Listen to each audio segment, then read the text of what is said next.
سکے اور 9 تاریخ کی رجسٹریشن ہو سکے۔ وزیر تعلیم اس شیڈول کو فوراً واپس لیں اور نئے شیڈول کا اعلان اسکول کھولنے پر کریں۔ اور ہم گورنر پنجاب کا شکریہ ادا کرتے ہیں جنہوں نے ایم اے کی ڈگری کے لیے جامعات کو یہ کہا ہے اس وقت جاری کی جائے جبکہ تمام بچوں کو قرآن پاک ترجمے کے ساتھ پڑھایا جائے۔ اس کے علاوہ بجٹ میں ہمارے اسکولوں کے اساتذہ اکرام کو بھی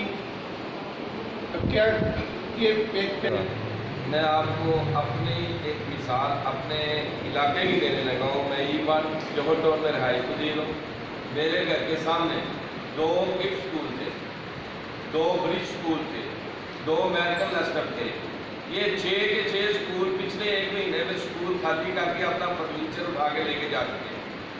اب مجھے صرف گورنمنٹ یہ بتائے کہ ان 6 اسکول کے جو بچے ہیں وہ کم از کم بھی 4 سے 4.5 ہزار ہیں، وہ بچے پھر جا کے اپنے داخلے کہاں پہ کروائیں گے؟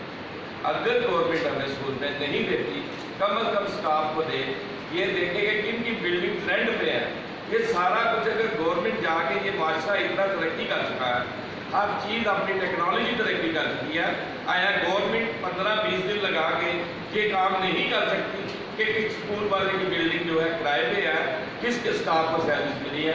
ہمارے وہ اسکول ہیں کہ جن اسکول میں 10% بھی پیرنٹس نے فیس جمع نہیں کروائی، جس کے پروف ہمارے پاس موجود ہے۔ ہمارے انٹری جو ہے رجسٹر انٹری جو ہے جن پہ ہم فیس وصول کرتے ہیں، ہم انکم ٹیکس دیتے ہیں، اس لیے وہ رجسٹر بالکل ٹھیک ہے، ان میں ہم رد و بدل نہیں کر سکتے۔ وہ ہم جا کے ہر سال آگے انسپیکٹر جو انکم ٹیکس والے ہیں ان کو چیک کروانا ہوتا ہے، اس لیے اس میں رد و بدل نہیں ہے۔ آگے دیکھیں ہمیں کتنے % فیس آئی ہے، یہ مراد راز کہتے ہیں جی ہم یہ کر دیں گے، ہم وہ کر دیں گے۔ اور بھائی کیا کر دو گے؟ ہمیں یہ تو بتایا جائے۔ ایک اسکول اگر 1000 روپیہ فیس لیتا ہے، اس کو 1000 بچے کا 10 لاکھ روپے آتا ہے۔ 1000 بچے کو بٹھانے کے لیے کم از کم 50 نمبروں کی بلڈنگ چاہیے اور 55 بندوں سے لے کر 60 بندوں کا اسٹاف چاہیے۔ 10 لاکھ میں سے بلڈنگ کا کرایہ دیں، اسٹاف کو سیلریز دیں، جنریٹر کا ٹکٹ پورا کریں، بلڈنگ کی مینٹیننس کریں، تو یہ کہتے ہیں 10 لاکھ ان کو بچ جاتا ہے۔ یہ نہ یہ پڑھا لکھا لگتا ہے۔ جو قاسم مرزا نے بات کی اس کی ڈگری چیک کروائیں، میں اس بات کو سیکنڈ کرتا ہوں کہ اس کی ڈگری چیک کروائیں تھرو آؤٹ پرائمری سے، کہ اس نے پرائمری بھی پڑھا کہ نہیں۔ تعلیم کا اس وقت جو اٹھایا ہوا ہے وہ پرائیویٹ اسکولوں میں اٹھایا ہوا ہے۔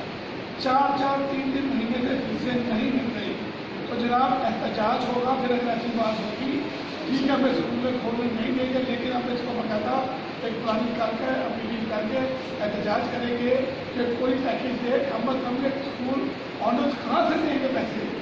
جب 1 دن 2 دن مہینے 3 مہینے آگے ابھی پتہ نہیں چل رہا یہ کب تک چل رہا ہے۔ تو اس کے لیے ضروری ہے ہمارے پاس اساتذہ کے آئی ڈی کارڈ موجود ہے، ڈیٹیل موجود ہے، گورنمنٹ ہم سے لے، ہمیں نہ لے، ڈائریکٹ ان کے اکاؤنٹس میں ان کو ہیلپ آؤٹ کرے۔ یہ ہمارا بڑا مقصد مطالبہ ہے۔ اگر حکومت نے اس پر ہمارا ساتھ نہیں دیا تو یقیناً ہم ایک مربوط احتجاج کا اعلان کریں گے اور اس سے حکومت کو بھی مزاحمت کا سامنا کرنا ہے۔